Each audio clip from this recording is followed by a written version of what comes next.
This is the Rise Up See Red podcast, all about the Arizona Cardinals and the NFL, featuring insider and outsider perspectives. Enjoy the best hour of Cardinals talk on the web. Now here are your hosts, Jess Root and Seth Cox.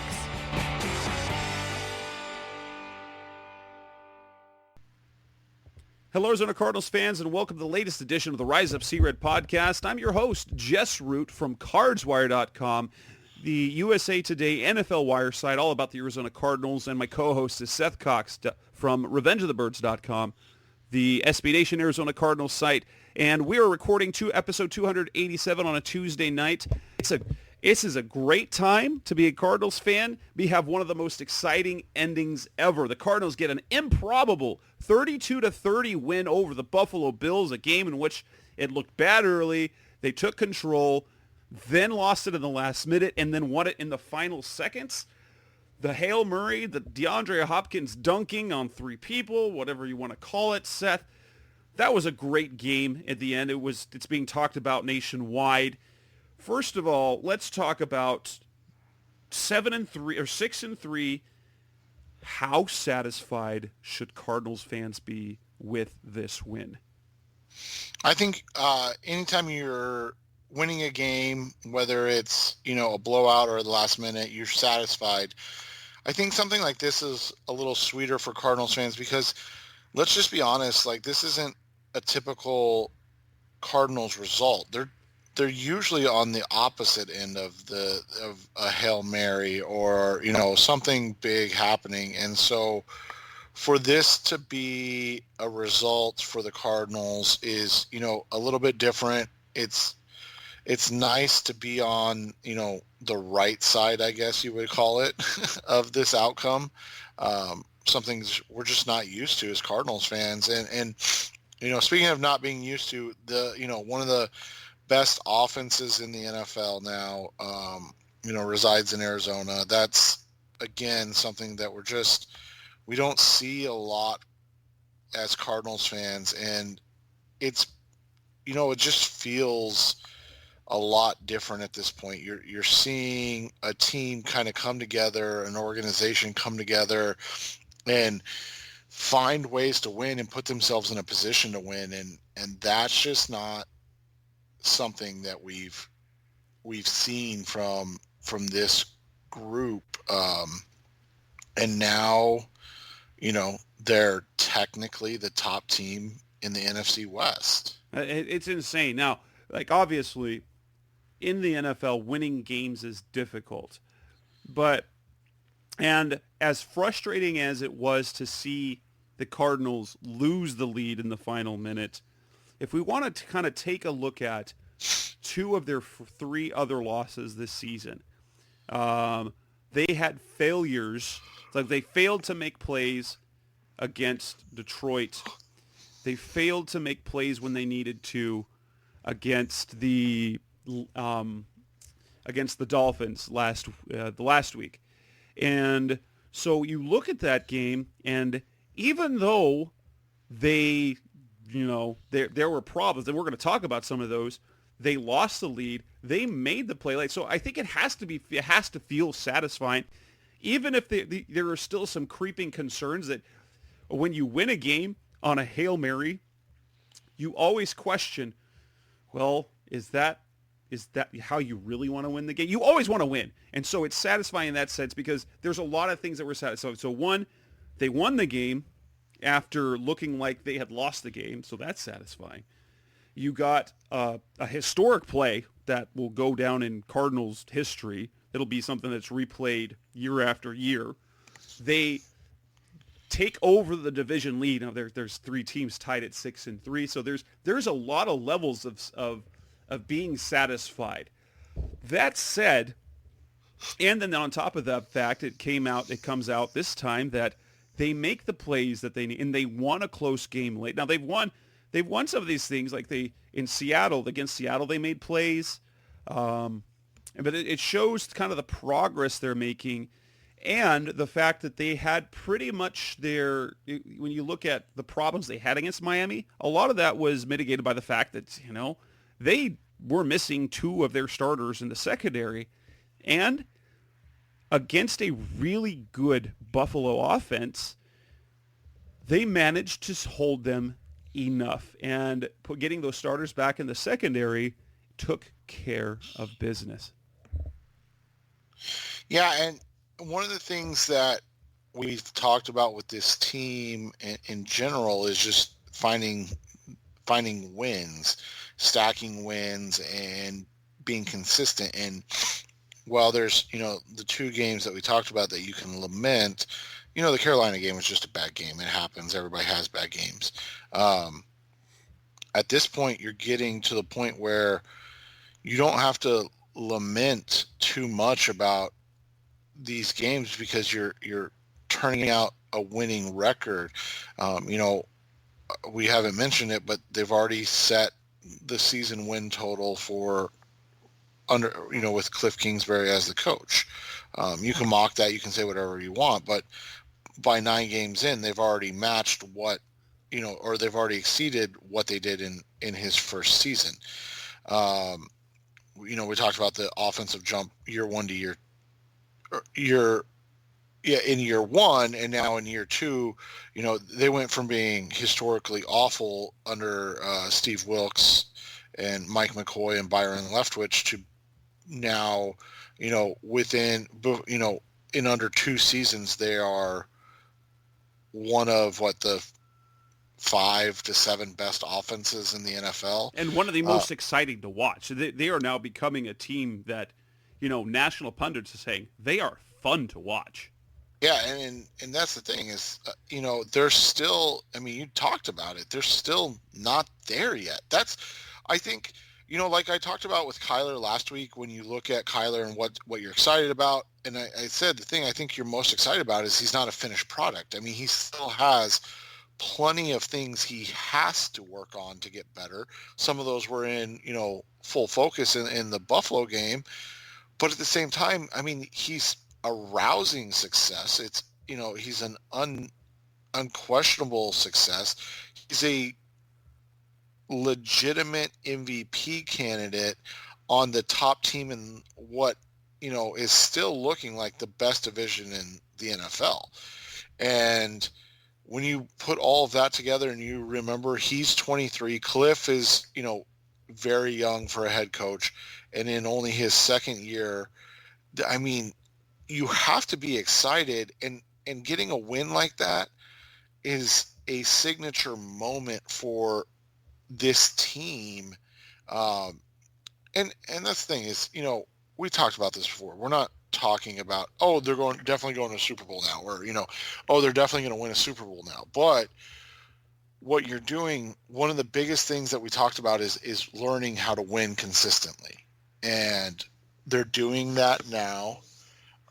They're also learning what it takes to be a team with a target and known what you're successful at. And that's the thing is, the game against Buffalo, I think, was a lot better than we give anybody credit for because of what they were able to do and how they were able to do it. They were a very balanced offense, putting up 453 yards of offense, 236 yards passing, 217 yards rushing, and they had 2 turnovers. One was a super fluky, interception that slightly thrown behind ball that Fitz gets his hands on, and if I would it's say anyone else, it's incomplete because he's so incredibly good about it, getting his arms under the ball. That's what led to the interception. It's one of those things that'll happen once in 1,000 throws. And so, you just look at it, and then, you had the Kenyon Drake fumble early, which, that Drake fumble really, if you go back to just the game flow at that point, you really felt like that could have been the dagger, right? And it was only in the first quarter, early in the second quarter. I can't remember exactly when it was, but that's baffling to think, is that you have a fumble. I get that it's on your end of the field and everything, but you have a fumble that early in the game and you're like, oh, that's probably the game. It sounded crazy, but that's how it did, was how it felt, because the Cardinals weren't finishing drives at the time, and they weren't doing anything to stop Buffalo. So it kind of felt like, oh, crap. Yeah, and so, I mean, at the end of the day, you beat a team that was 7-2. That's a good football team, the number one team in the AFC East, and a likely playoff team. I mean, yeah, it was at home, so I mean, I guess you take that into consideration a little bit, maybe. I don't know, but I mean, I feel like this is a big win, and not just because of how they won, but because of what they were able to accomplish in this game. And coming up next on the Rise of Sea Red podcast, the best hour of Cardinals talk on the web, let's talk about the most impressive parts on the web. Now, we're going to talk about a number of things throughout the rest of the show. What's impressive, concerns and injuries that there are. We're going to look at the division and the outlook for the rest of the season, and then we'll preview the Seattle game. But coming up next on the Rise of Sea Red podcast, the best hour of Cardinals talk on the web, let's talk about what we were most impressed by overall. That's coming up next on Rise of Sea Red. We're back on the Rise of Sea Red podcast, the best hour of Cardinals talk on the web. What were the most impressive things? Let's get it out of the way. How incredible was that final play? Because the truth is, Aaron Rodgers is great, but everything about that play was incredible. That between Kyler's elusiveness to his running to his left and then being able to get the release on that ball, the perfectness of the throw, and then DeAndre just go, because that was not a fluky Hail Mary. That was not a fluky catch. That wasn't the chuck the throw down the field by Auburn where it bounces off the guy, bounces off the defender, and then when the guy is in stride, it lands in his hand and he runs into the touchdown. It wasn't the touchdown against USC for Arizona State where the defender goes up and makes a play on the ball and the ball falls into the other receiver's hands. This was a legitimate, the ball was perfectly placed in the end zone. It was thrown perfectly, and then DeAndre just goes up above everyone else because he's a little bit taller than all three of those DBs. He's got a little bit higher vert, and he's got big hands, and he just grabs that ball and holds on to it. I don't, the energy that came from DeAndre, that came from Kyler, that came from that entire locker room to win in that fashion, that, oh my goodness, it's almost legacy beginning. The reputation Aaron Rodgers has, Kyler making a throw like that in his second year of that caliber, that's legacy beginning. Yeah, and that's the thing is, the fact that he was able to elude the sack, I think is the first thing you talk about is that's a play typically where he eludes the sack and then maybe runs for a yard or runs out of bounds at the marker, at the line of scrimmage and just doesn't make a negative play because his momentum's going that way. But for him to be able to, turn his body and basically throw the ball across his body, and I think they marked it, 53 air yards traveled or whatever it was. Like that. It was something crazy. And for him to do that all in one motion, and then to put the ball in a position for DeAndre to make a play on it. I mean, that's, like you talked about, like he didn't even get a chance to reset his feet because he was going to get hit. And like I said, the momentum and the speed that he was already running with was taking him out of bounds, which he typically would do. So to flip his hips and make a throw, we talked about it a lot before, but that's again one of those kind of baseball things where, as a defender, you make a play, as a second baseman, which he played, you make a play and you're able to flip your hips and make an accurate throw to first base. And that's kind of what that was. That was a flip your hips and make a throw across the infield type of play.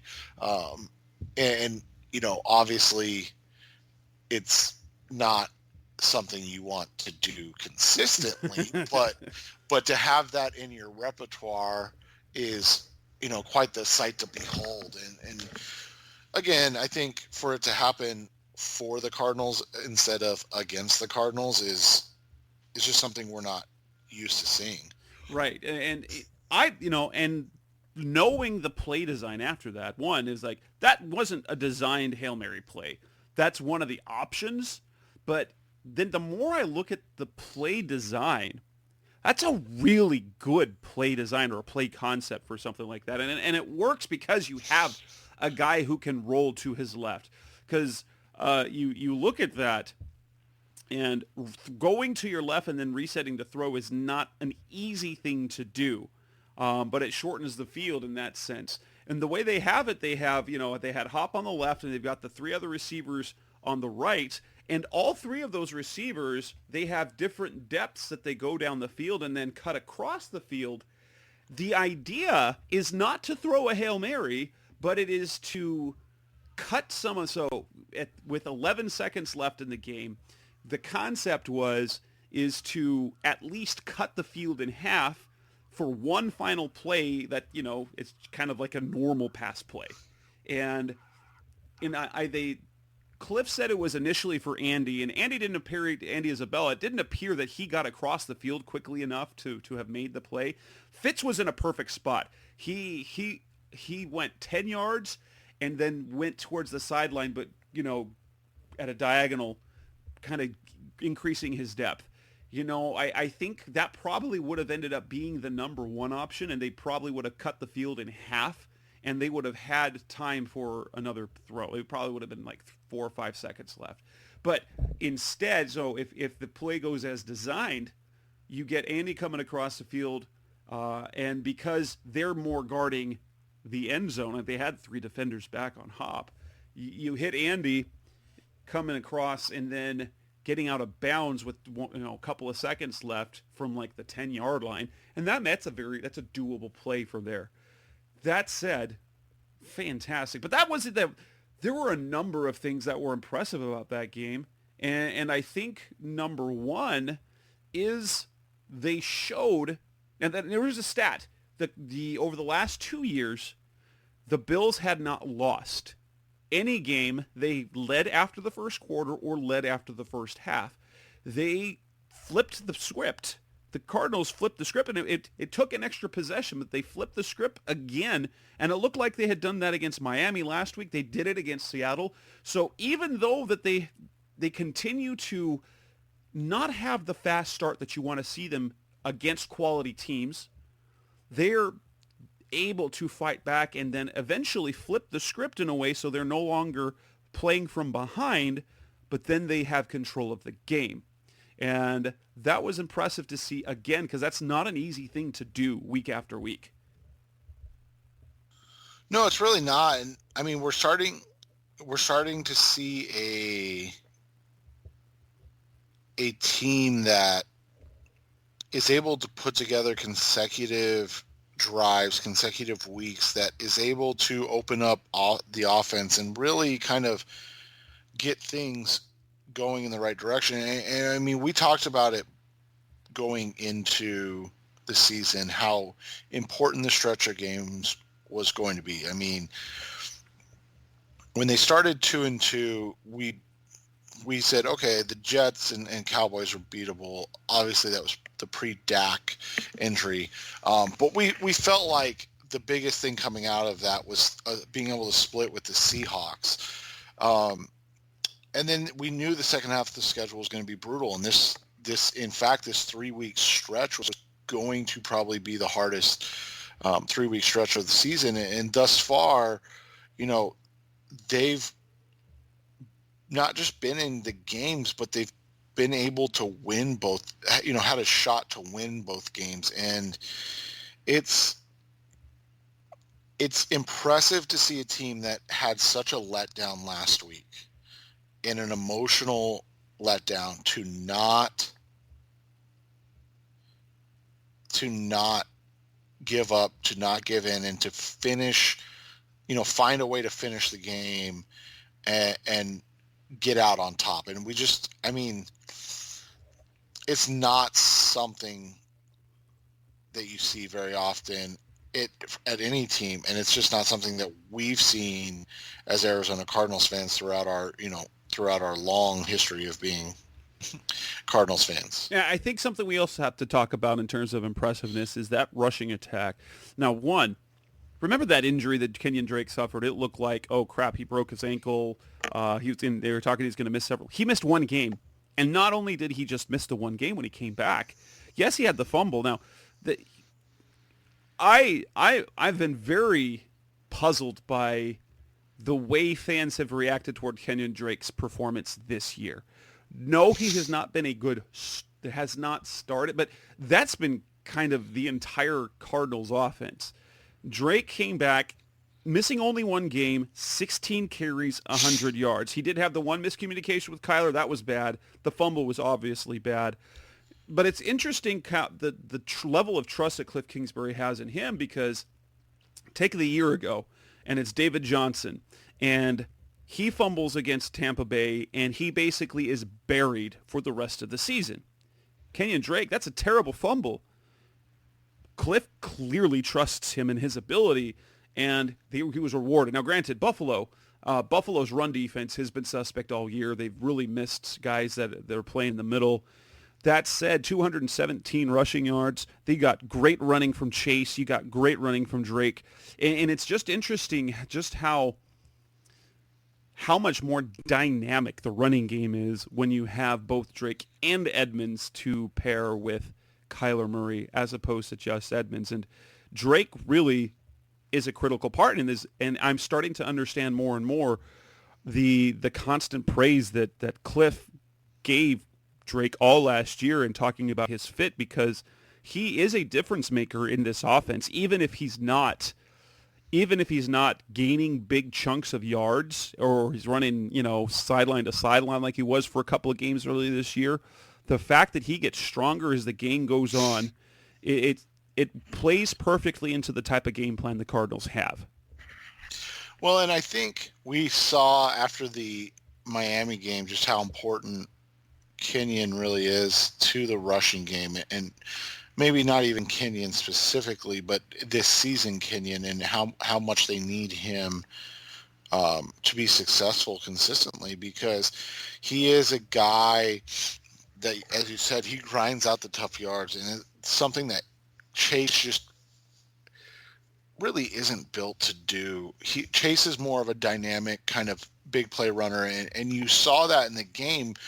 I mean, we're talking about three guys running the football. I think they all averaged over 6 yards a carry. It was absurd. I mean, Kyler had 11 for 61, so he was just under 6 yards a carry. But Kenyon had 16 for 100, and Chase had 8 for 56. I mean, that's the thing, is that's what Kenyon adds back to this team, and to have, three guys that are that dynamic is just, it's hard to stop them. And at the end of the day, you have a team in Arizona that is equally adept at running the football as they are throwing the football. And that's not something you hear of very often. Not at all. Anything else that stands out in terms of what impressed you most in that game? I think for me, it continues to be, maybe not stand out, but it's my bewilderment, or I guess I just don't understand why this team is so much better in the second half on defense than they are in the first half. And it's not a little different. I mean, it is almost, I mean, it's striking how bad they are defensively in the first half of games. I mean, the last three games going into halftime, it was, 16 to 9. In the Miami game, they were down 24 to 17.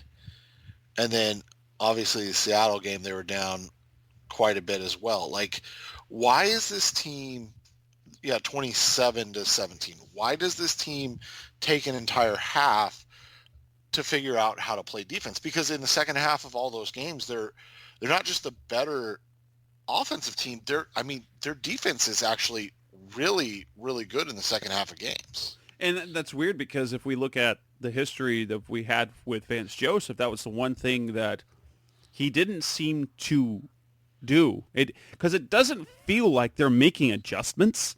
It just feels like they're deciding to play better because, we saw the Todd Bowles teams in 2013, 2014, and he was a master at changing things up at halftime, incredibly good. We didn't see that so much from James Betcher. We didn't see it in 2018 with the bad Cardinals. And last year and through the first part of this year, it didn't feel like that Vance Joseph was doing much to change things. And yet, you look at defensive philosophy, it doesn't feel like they're doing things much different. They just happen to be playing better on first and second down. And that's just kind of been the MO for them. Is now Buffalo was still, I think they were 6 of 12, maybe 6 of 13 on third down. That's worse than what the Cardinals have been doing on third down most of the year. But And if you look at each of the halves, they converted 3 of 6 in the first half and 3 of 7 in the second half. And so it was fairly consistent, but it turns out that, they were missing opportunities in the first half and they didn't in the second. They took advantage of it. So for whatever reason, either it's focus, either it's execution, or maybe it's simply getting accustomed to what the offenses are doing to them. The second half, it's just night and day. It is, and it's almost, it's one of the best things and worst things about this team. But it's been impressive how they've, as a team, they've been able to kind of mount these comebacks in the third quarter of games in 3 straight weeks to kind of give themselves a chance and be in position in the fourth quarter to win games. And again, that's just not something that we've seen a lot.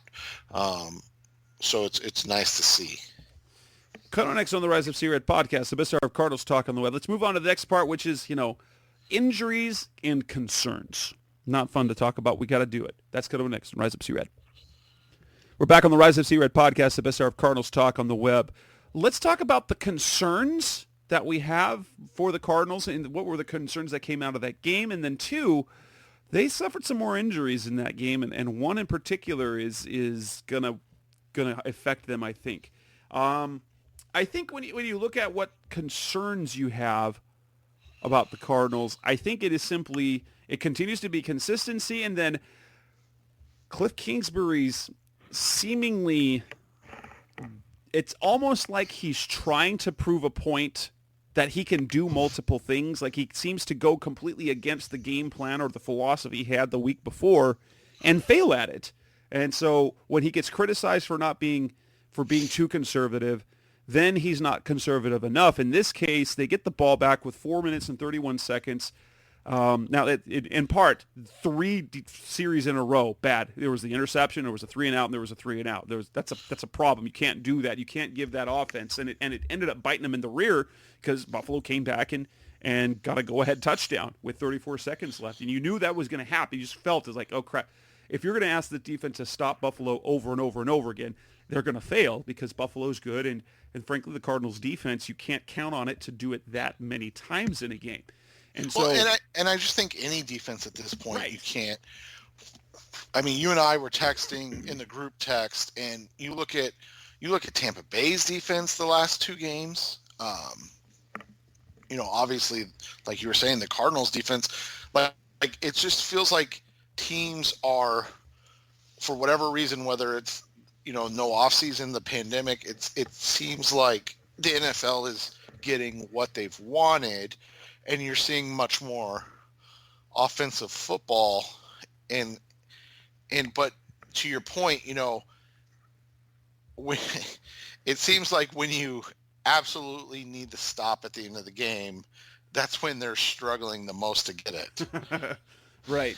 So this time it was in the case they get the ball with 4.5 minutes left, And you think, especially with the success they are having running the ball, that they would be able to either knock off timeouts or knock off some clock. So instead, they have 2 incomplete passes and then essentially a sack on a busted play on third down. And they in that possession, that 3 and out, they wiped out 50 seconds, and that was about it. It was puzzling because and we even gave the chance for Cliff both on Sunday and on Monday with questions. Was it what the defense was looking? Was it the philosophy? Was it the looks that Buffalo was giving you? No, it was like that was by design. We wanted to be aggressive, and it just didn't work out. And when this was coming after the week before, when we questioned his conservative, in the previous week before that, where basically Cliff was bit in the butt but saved by Isaiah Simmons for his conservative decisions, and then last week it bit him in the butt and they ended up missing the field goal instead of going for it and having it close or even going down for the touchdown. This time, it seems like the Cardinals are overcoming questionable decisions by Cliff, and it just feels like over and over again that maybe it's because he is, he's noted, he's flexible, he changes things up. It's like it feels like he doesn't have a conviction about certain things when it comes to the fourth quarter. Yeah, and it seems like he's still trying to feel his way in the NFL and where his schematics fit. And at the end of the day, to me, it's an easy call. You take what's being successful that day, and again, obviously the youth football I coach is an extremely different level than trying to coach in the NFL, but I can tell you from a schematic standpoint, we love to run the football. Well, this last game, they basically dared us to throw the football, and we had about 250 yards passing, which in a 12U football game is absurd, and about 60 yards rushing, because they were just like, you're not going to beat us running the football. And at the end of the day, you take what you're being successful with, but you also take what the defense is giving you an opportunity to be successful with. And I think that's where Cliff is still kind of finding his way, is, what is the defense giving me and what can I do on my own? And right now it's just not a consistent thing, unfortunately. And he's having a bit of a struggle with it, but it's not, it cost him the Miami game, but he's also now won 6 games, increased his career high in wins as an NFL head coach. That's kind of all what you're looking for in all of this, is continued improvement, and he's doing that at a rate that's definitely exceeding what we expected and where we expected them to be. I don't think either of us in our wildest dreams expected them to be in first place in week 9 or going into week 10. No, definitely not. Definitely not. Now, anything else of concern of the things that you saw? Looking across the board, I think the one thing that's just I'm a little worried about is simply the pass rush isn't. Yeah, there's an issue. They got more pressure late, but they're just not getting home on the quarterbacks right now. And I understand why. I think you lose Chandler Jones, and then you lose Zach Allen, and then you keep losing guys left and right. But now you've got Marcus Golden, Hassan Reddick. You should be. We know about Marcus. He's a cleanup sack guy, and Hassan's kind of a cleanup sack guy, and so they all get close, but not close enough. Yeah, and you're kind of seeing the risk you run in not having a balanced team. And obviously you're never, saying, having depth behind Chandler Jones. Well, you don't have depth behind Chandler Jones. You don't have depth behind Tom Brady. I mean, that's just the reality. Like those guys are so good at what they do. You don't have depth behind them because you can't. They're irreplaceable. But that doesn't mean you shouldn't, invest in the position. And I think Kennard's lack of playing time lately, due to his myriad of injuries that he's trying to battle through right now, is a huge issue because, like you said, Golden's he wasn't playing a lot in New York.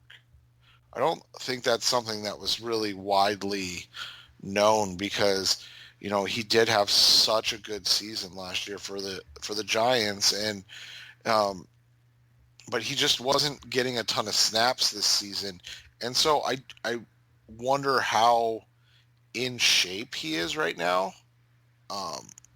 Because they obviously wanted him on a pitch count in game one, and it just looked like he doesn't have that juice right now. But and we've talked about Reddick and how improved he is, but he's still not, a number one pass rusher. And if anything, I think his play is kind of signaling like he's definitely a guy you want on your roster, but like at what cost? How much are you willing to pay for a Hassan Reddick type player? And so, right now the concerning thing is, like you said, getting guys back and healthy, and I don't know if that's coming or not, because it's just been one of those seasons where they've had injury after injury to key pieces of the defensive puzzle. And the latest is Corey Peters, and they haven't made anything official, but it really sounds like it's probably torn ACL or something of the like, which really puts them, because Jordan Phillips missed last game. Now, I think he's going to come back against Seattle, but they only had 3 healthy defensive linemen to finish that game. And the names of those were Angelo Blackson, Josh Morrow, and Trevon Coley. How many of you guys knew? Josh Morrow we know, but Trevon Coley, he was a guy when they signed, we're like, who? And Angelo Blackson, when they signed him, you're like, who? and Blackson's a nice player, but all 3 of those guys are definitely depth pieces. Coley wouldn't even be on the roster if they had their full array of guys. But I mean, Lecky Fotu just went on IR. Richard Lawrence appears to have had a setback because he was designated for return, and last Friday he wasn't at practice. Today he wasn't at practice, so it almost feels like he had a setback or whatever. And Zach Allen's on IR, and we don't know anything about when his return is coming. And so, it looks like against Seattle, it looks like hopefully Jordan Phillips comes back. So you're going to have Jordan Phillips and Josh Morrow and Angelo Blackson, Trevon Coley, and then probably Michael Dogby will get elevated for that game. And it's some people, but against an offense like Seattle, you hope for better. Yeah, and so that's one of the concerns is it just as the season's going along, the attrition that's going to happen. And we talked about it earlier, but the reality is they can afford to lose 2, maybe 3 defensive linemen. They've lost 5 now. They're down their top, and they're down their top. They were down their top 5. Think about that. They're down their top 5 defensive linemen and won the game. And really did a nice job in the containing Buffalo's rushing attack, which isn't very good. So I don't want anybody to think I'm saying they stopped the Ravens rushing attack, but they still were able to stop a team with only 3 defensive linemen and duct tape. So I think you have to give them a hats off and credit, but it is a concern moving forward because how injured is this team? And you can say next man up as much as you want and have that super cool mantra, but at the end of the day, talent wins out in the NFL. And the Cardinals are starting to hemorrhage talent. So we got to hope that, whether it's Peters, which, I think you're right. I think it's going to be a bad news bears type thing. Or if it's, getting Jordan Phillips back, your huge free agent acquisition this offseason, you've got to start seeing some health get back there. And we didn't even bring up DeAndre Campbell yet, who is likely to miss this game with what seems like a calf muscle strain. But that's a tough injury to overcome on a week in 3 days, basically. And I think maybe it's less of a concern because I think everyone's excited for what that means. And I know I'm going to talk about that when we hit this part of the game where part of the show when we preview Seattle, is that this is the opportunity for Isaiah Simmons, who, he came in for limited action, made some really nice plays. We get to see what this guy is all about. Coming up next on the Rise Up See Red podcast, the best hour Cardinals talk on the web. Let's move on to the next part, and let's talk about the division. The Cardinals are technically in first place. What's it going to take the rest of the way? What does the outlook look for this team? Coming up next on Rise Up See Red. We're back on the Rise Up See Red podcast, the best hour of Cardinals talk on the web. The Cardinals and the Seahawks and the Rams, they are all 6-3 right now. However, because the Cardinals are 2-0 in the division, they have the best division record. That puts them in first place. They hold a head-to-head tiebreak over the Seattle Seahawks right now, and the Rams also hold a head-to-head tiebreak against Seattle right now. 6-3, all three of those teams. What's it going to take? I look at the rest of the schedule. I think a win this week really puts the Cardinals in the driver's seat, but not completely, because the Rams can still keep pace. But a win on Thursday gives them a third division win. And then I look at the two games they still have with the Rams. Now, we still have the other games to worry about, but I think the Cardinals can almost clinch the division with a win on Thursday. And ideally, it would be a win in the first game against the Rams instead of having to wait for Week 17. You have to pick up one of those wins against the Rams because you don't want them to have a 2-0 and hold that outright tiebreak of head-to-head if they're going to end up with the same record. And that's the benefit. If they beat Seattle this week, it doesn't matter if they end up with the same record. It means Seattle must win one more game for the season to be able to pass the Cardinals in the division, because the Cardinals will have swept them. I know you look at a division winner, you always think, in your division, you got to win 4 games. They've already got one in their pocket against San Francisco, one against Seattle. They pick up another one in Seattle and beat one of the games against the Rams. That's 4. And ideally, you beat San Francisco in Week 16 because they are a mess, and they have pretty much no one left on their roster that you've ever heard of. And so that could be 5 wins. But even if you beat San Francisco, I still think you have to win one of those Rams games. And if you just stack those wins, you get one against Seattle this week, you get one against the Rams, and you get the 49ers. That's 3 more wins. That's 9 wins. And you get 9 wins, 5-1 of the division. If you just steal 1 win somewhere in the other games, 10-6 with a 5-1 record in the division, you probably win that division. You might have to win another game, but you at least put yourself in the best position by having won 4 or 5 of your division games. Yeah, and to your point, you talk about the importance of winning these games. When you look at what they have to do against the Seattle and in LA, one of the things that has to come from this weekend is that they give themselves room for error. Because as we've talked about, this team is still learning how to win consistently.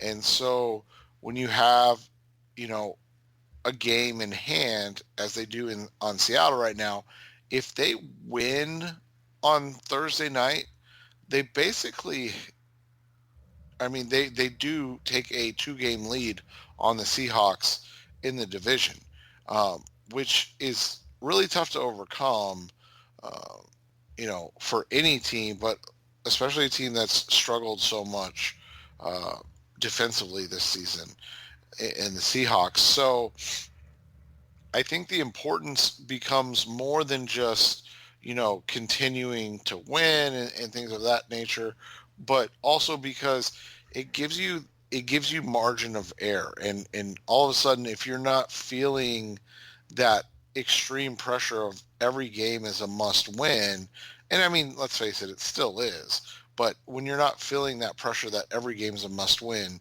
I think you tend to play at a higher level.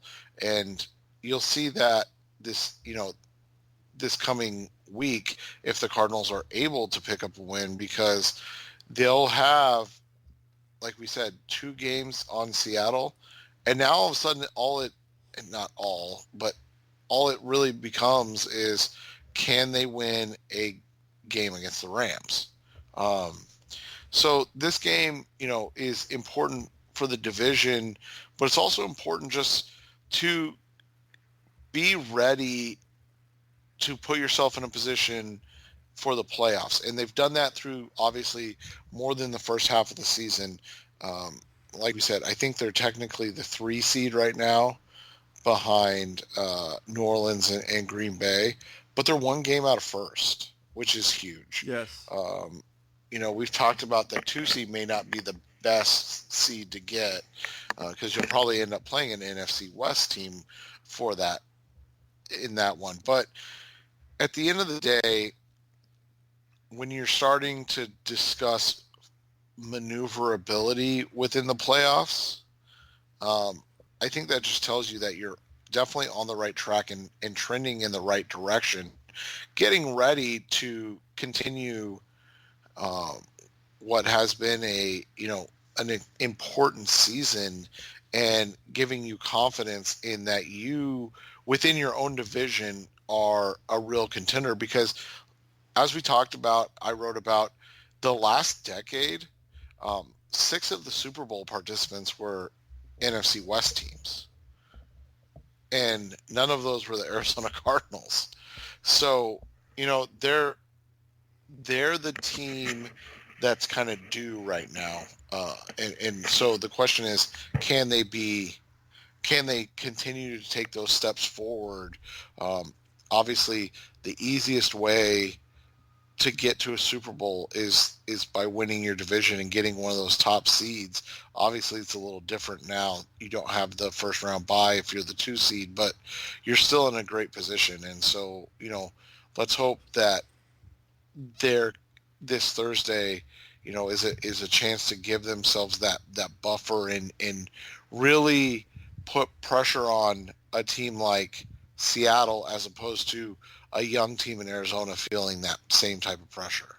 And this team right now, we've gone through this roller coaster, because if you've been listening to the show, when the Cardinals started the season 2-0, we're like, can they be 5-0 heading into Dallas? They go and lose 2 games. Then they win 3 in a row. They win 3 in a row, and they're like, then they were like, hey, could they be 7-2 heading in their game against Seattle? Nope. Then they lose a game to Miami, but it feels again after a win like that against the Bills and a winnable game. It's what appears to be a winnable game against Seattle. You look at those schedule that's left. You've definitely got winnable games. They get win number 7 against Seattle if they do. New England looks beatable. The Giants are definitely beatable. The Eagles and 49ers are definitely beatable. And then you want to pick up one or 2 wins against the Rams. And you feel like, they're sitting at 6-3 right now, but you're thinking, 12 wins. Like we start bumping those expectations out when we start at 2-0. We're like, oh, they're going to be 5-0, or they're going to be 7-2 going into Seattle. This team has some ebbs and flows of the season. They always seem to bump us down a notch when we get a little too excited. But right now, the way they're playing, you think, they could win 12 games. When it'll probably be 10 or 11. But you look at the rest of the season and wow, this is turning into something really nice.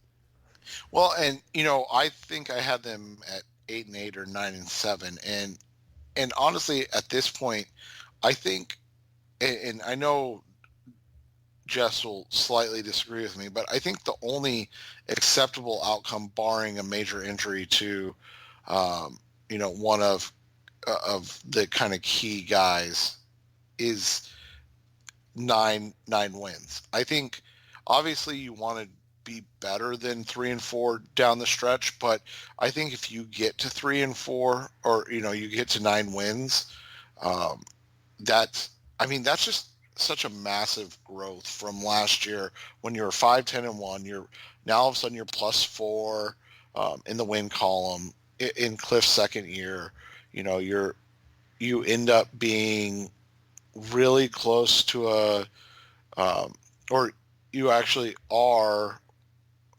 No, you're just slightly below a 500 coach, at what, 14-17-1, and you set yourself up for, kind of to be the team that's in vogue going out next year. Now, obviously, you would love to see them, like Jess said, 11, 12 wins in that range, but they've created the opportunity to set their expectations higher. And I think Jess is right when you look at it and say, this is a team that when they play their best, they're a team that can win 12 games.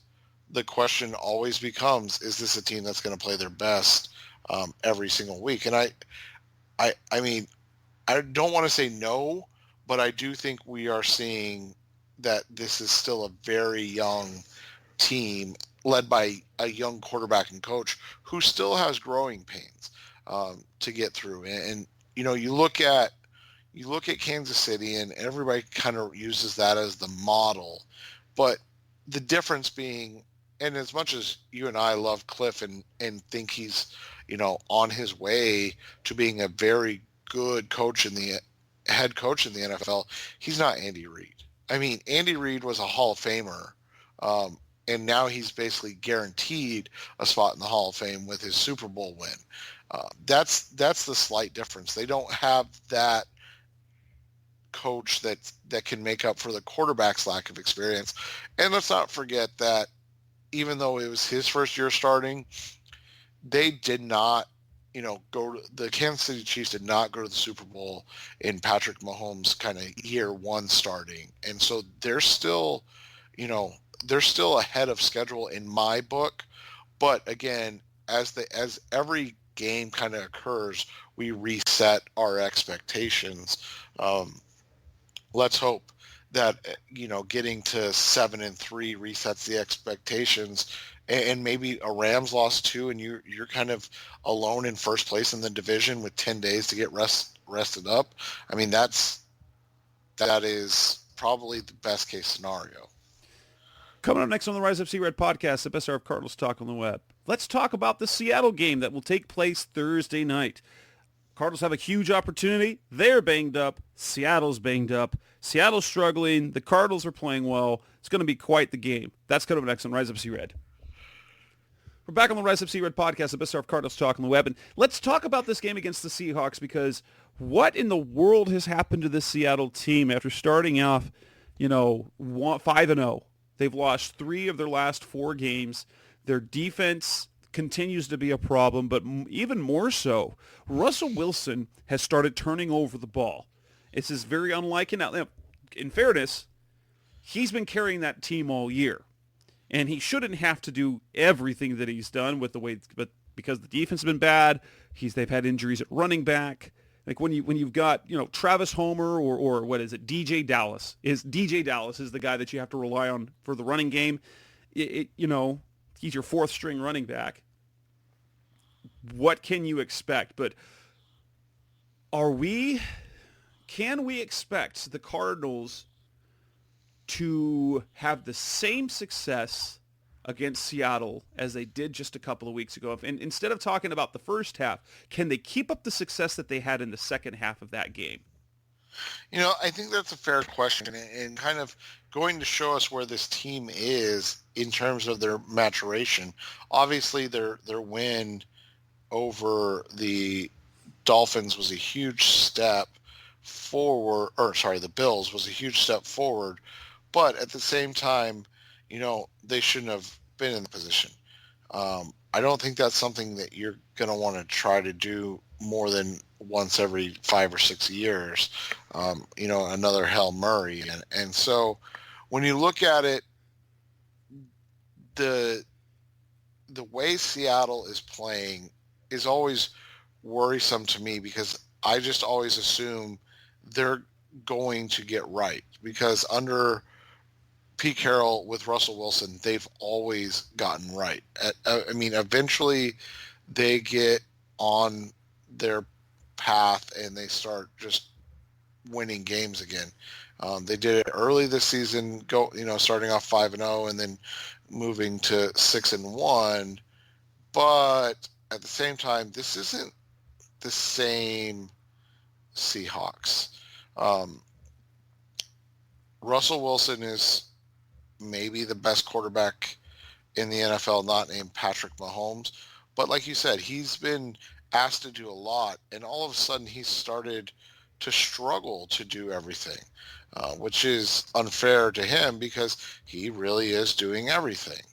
But, the Cardinals need to be able to come in and take advantage of that situation, and the fact that, as great as Russ is, and I don't think anybody's really going to argue that, he's pressing, and I know he won't agree with that, but you kind of watch his play. He's pressing because he feels like he has to continue to keep up and score, because his defense just isn't what it used to be. And for Seahawks fans that I know, that's been their biggest complaint, is that, what happened to this Legion of Boom? What happened to the best 3-year run defensively in maybe the last 20 years since the Baltimore Ravens, or going back even further to the Chicago Bears. I mean, this defense is kind of a wet paper bag at this point, and it just feels like it's Russ or bust. And if they are not getting not just great, but legendary type performances from Russell Wilson, then they're not going to win games. Right. And you look at especially this matchup, you've got Tyler Lockett, who's got a banged up knee, hasn't practiced yet this week. On a short week, he might be out. He's the one who killed him in the last game. 15 catches, 200 yards. That's absurd. He might be out. Their top two corners in Shaq Griffin and Quentin Dunbar both have not practiced this week. Now, I know that Dunbar's knee is a thing they take care of, and he usually plays, but Shaq Griffin's got when you're missing to your two top corners. Jamal Adams is basically playing on one good shoulder right now. That looks like they might get Chris Carson back, but they're down players on their offensive line. They have 4 offensive linemen who didn't practice. Now, they're not all starters, but Ethan Posich is out. He's an important piece of that line.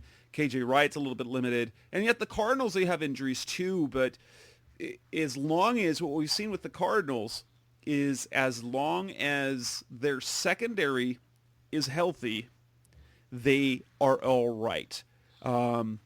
They still have their top receiving targets, and they'll have Kenyon Drake and Chase Edmonds. And so they'll have basically a full offensive arsenal to go against that was, even when healthy, a bad defense. Now it's not going to be healthy. This is one of those games where I want them, like the way they attacked with the way they played in Seattle a year ago, where they jumped out ahead and then held on. I don't think they're going to have to hold on because they have to have a much better offense this year. But if they can get in, they can get ahead in this game instead of having to climb their way back. You can put this Seahawks team away just like they've been put away the last 2 weeks by the Bills and by the Rams. Yeah, and you kind of watch this week and you see how different this team is from the team that, I mean, let's be honest, when it was 27-17 at half, you and I did not expect the Cardinals to not just mount a comeback, but win a game against the Seattle Seahawks. And so I think you're going to see that continuation. I think you have a chance with the Seahawks, plethora of injuries, just like the Cardinals, but there seem to be at more key positions at this point. Like you said, we'll see. Make sure that Jordan Phillips is back and that defensive backfield is completely intact as it's supposed to be. And I think you can feel a little bit more confident about your chances going in this game than maybe we expected to feel, especially, given the fact that Seattle isn't, holding teams down. And Kyler and company have shown that their offense is able to move the ball really against anybody, but against bad teams, they'll put up a bunch of yards, and bad defensive teams, I should say. Seattle's still a very good football team, but and then I think the other thing you hit on was Tyler Lockett. I know they love Chris Carson. I know that they love to run the football, but at the end of the day, if Lockett's not there, that's a huge missing piece. Metcalf is very good, don't get me wrong, but he's Pat the type. Take care of him. Pat can take him out of the game. Well, and he's the type of receiver that Pat's actually still really good at defending. It's guys like Lockett, Stephon Diggs, those guys that are nuanced route runners that win with quickness, that have always given Patrick trouble. But you can see the deterioration of his athleticism from being a once in a lifetime athlete to now just a great athlete, which isn't saying a whole lot, but in football that means you've gone from being, an all-pro corner to a guy that, I don't want to say just a guy because he's not just a guy, but a guy that may not put up as much fight as he once did as a corner. So, Lockett being out, we'll keep an eye on their offensive line. We both assume Dwayne Brown will play, but Pochik is going to be an interesting one as the kind of anchor of that offensive line. And then defensively, this could be a field day for the Cardinals in terms of throwing the football, especially if their top two corners are still hurting. How do you see the game playing out? I've been super optimistic, and I think Seattle's going to give a good go of it, but I still think, don't you think this is still going to come down to a final possession pretty much? Maybe I think the Cardinals will be in control of this one, but I still think that Russ is probably going to be in the game. And even in the game last week, they made it a one-possession game. I see this game coming down to the final possession or two. I think the Cardinals come away with a 31-25 win in this game. And until I see kind of the health report for both teams, it's tough to nail this down. As the health report stands right now, I think we're going to get a kind of another shootout. I'll go with a close loss for the Cardinals and say 35-34. Oof, rough.